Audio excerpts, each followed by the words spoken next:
Assalamualaikum warahmatullahi wabarakatuh. Bismillahirrahmanirrahim. Ashhadu an la ilaha illallah wa ashhadu anna Muhammadar Rasulullah. Allahumma salli ala sayyidina Muhammad wa ala ali sayyidina Muhammad. Rabbi israh li sadri wa yassir li amri wahlul 'uqdatam min lisani yafqahu qawli. Amin.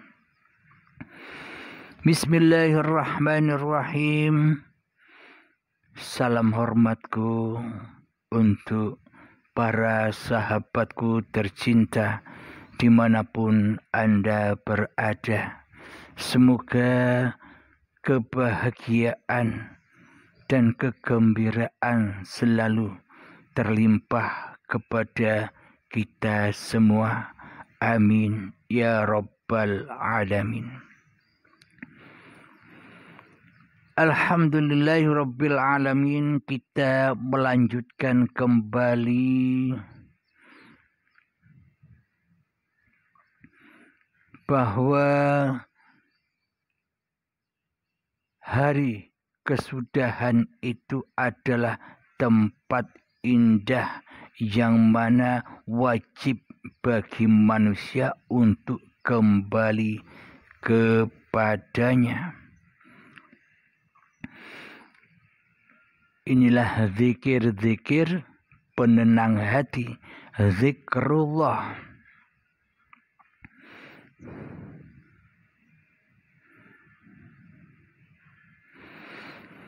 Alhamdulillahirabbil alamin. Kita lanjutkan kembali ayat Allah di dalam Al-Qur'an.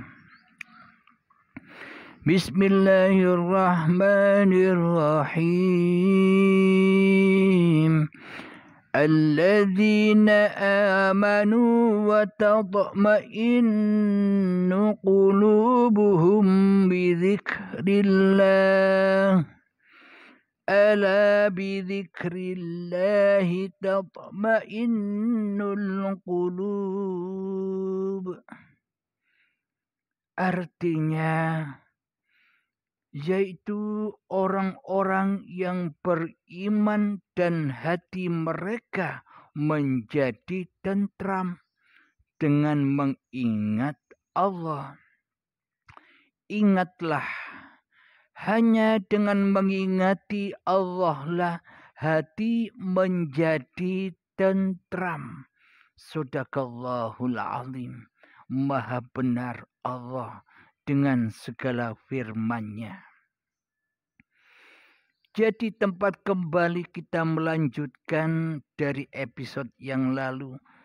Selama ini duduk kita. Selama ini berdiri ini atas usaha berdiri kita. Selama ini sholat ini dalam usaha kemanusiaan kita. Selama ini ibadah-ibadah yang kita lakukan atas kekuasaan manusia kita. Inilah tempatnya anar. Inilah tempatnya hawa nafsu. Dan inilah jahanam yang mana di dalamnya hawa nafsu berkumpul dengan iblis dan setan atas kesombongannya. Maka di dalam hati kita takkan pernah bisa tentram temaram. Menyaksikan apapun yang terhidang di alam semesta ini, kita pasti akan ketakutan. Kita pasti akan penuh dengan kekhawatiran untuk menyusuri kehidupan ini. Karena apa? Karena kita tidak bertuhan di hati kita. Karena kita tak bisa berzikir kepada Allah di hati kita.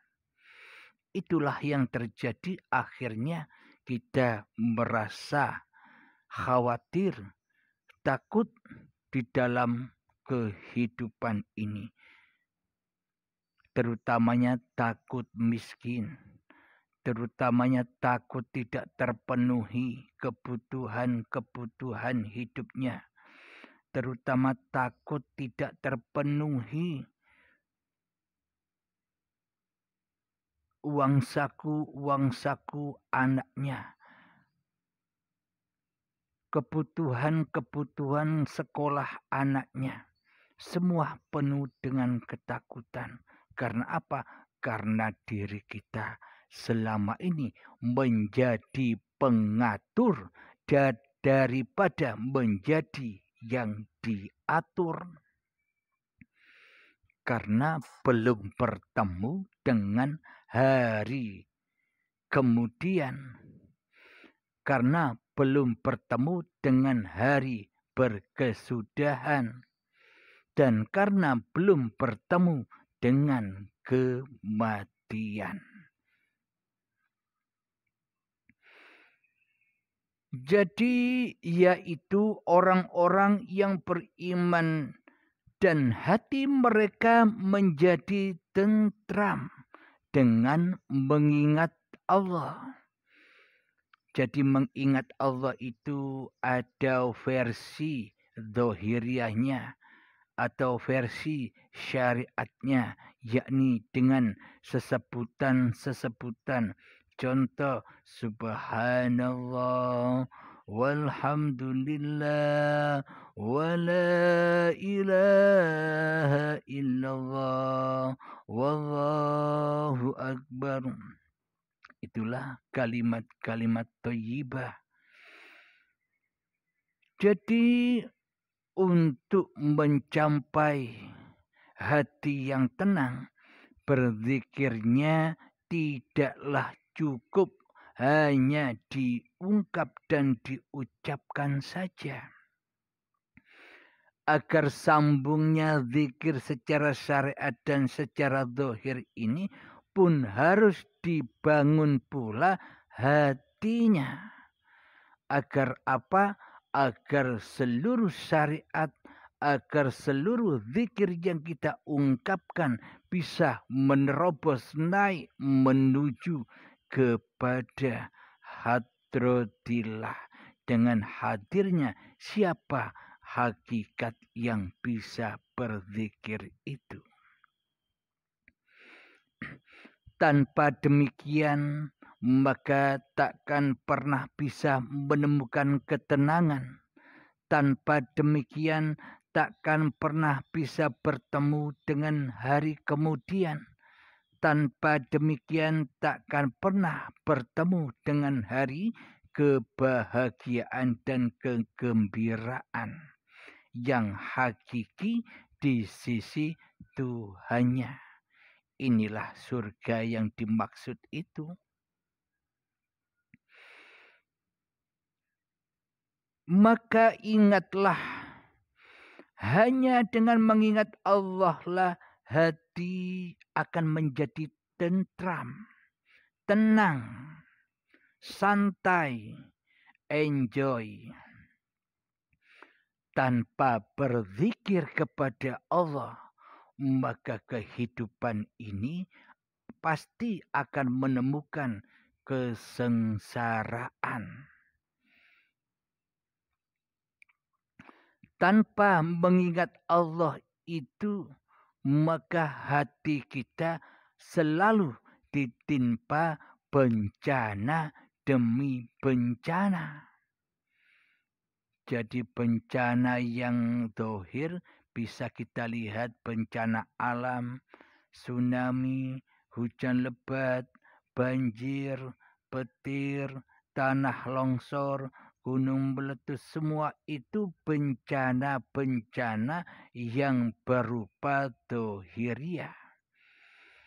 Bencana-bencana bangsa syariat.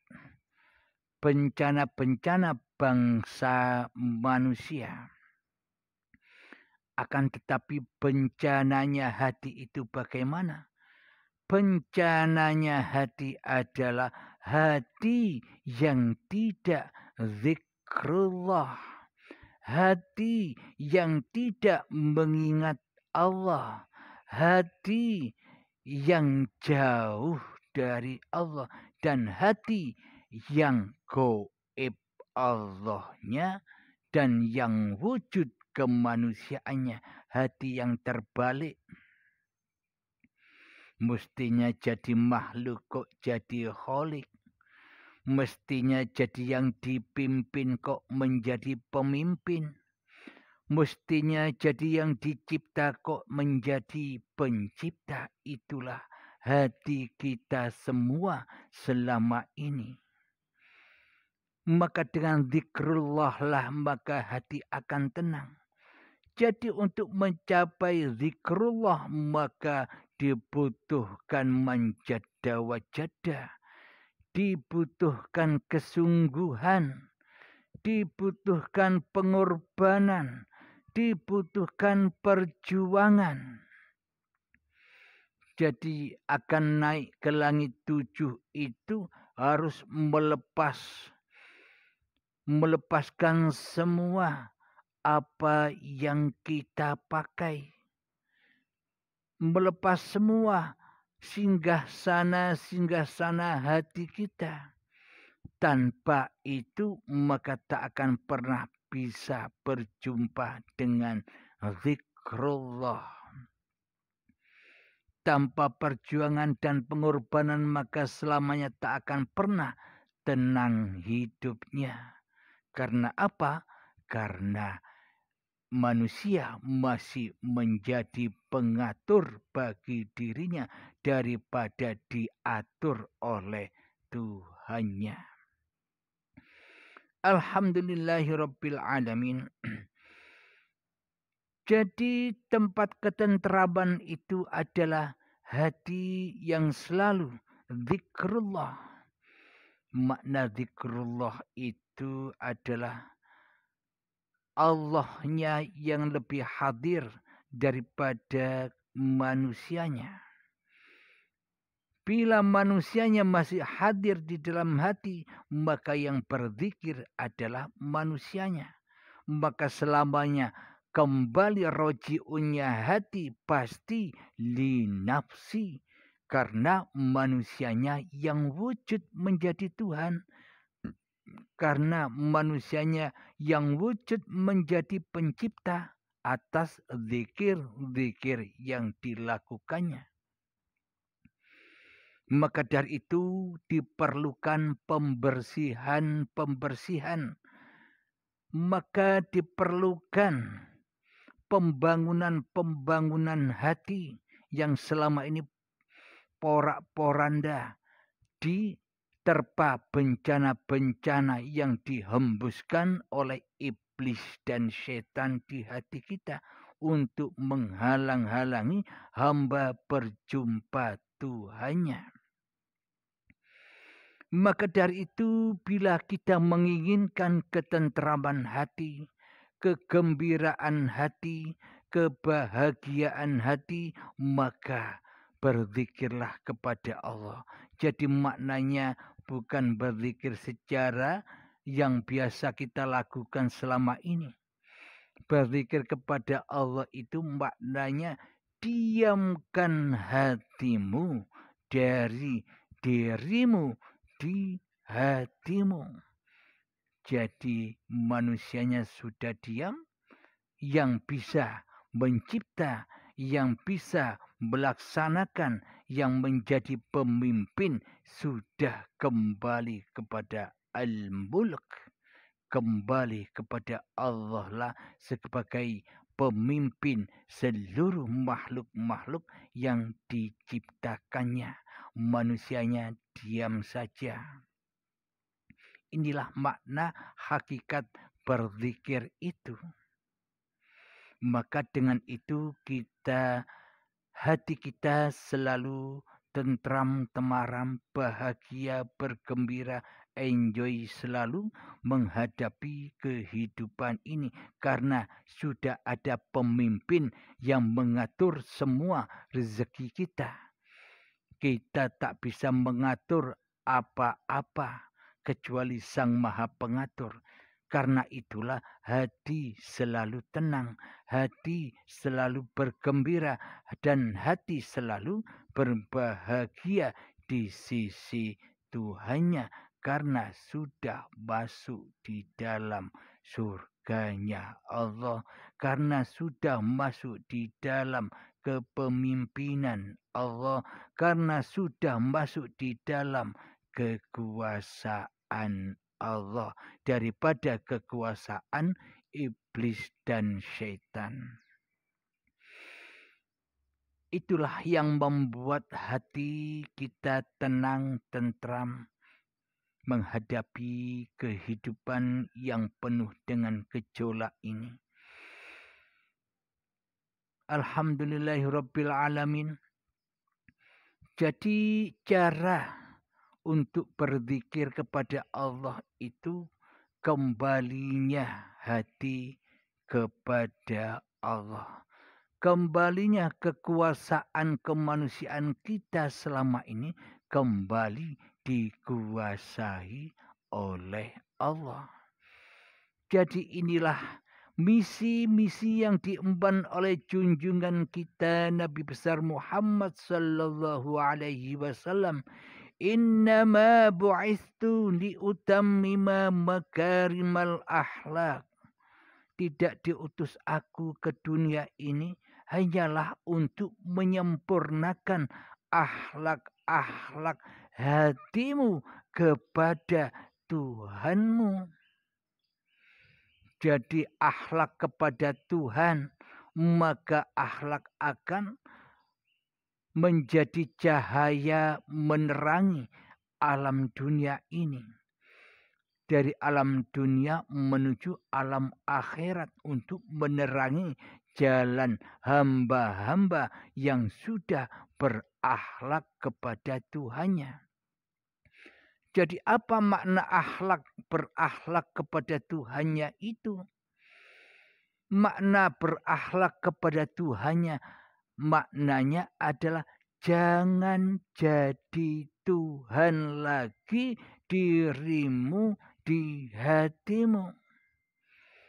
Pasrahkan kembali kekuasaan, pasrahkan kembali kepemimpinan hati ini kepada yang berhak,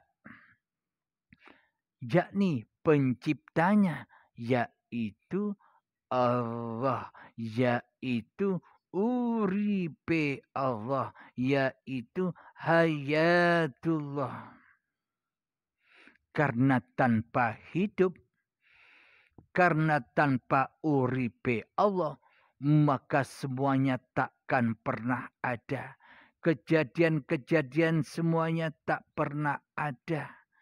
Masalah-masalah takkan pernah ada tanpa uripe Allah, tanpa dihidupkan diri kita dengan hidupnya Allah.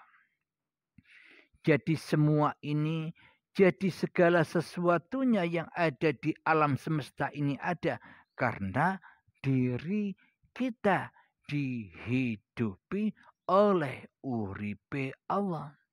Berarti yang tahu segalanya ini kan bukan manusianya. Berarti yang bisa menyaksikan segala sesuatu ini kan bukan manusianya. Berarti yang bisa berzikir ini kan bukan manusianya. Akan tetapi selama ini iblis dan setan telah membawa jauh hati kita dari Tuhan yang menciptakan diri kita.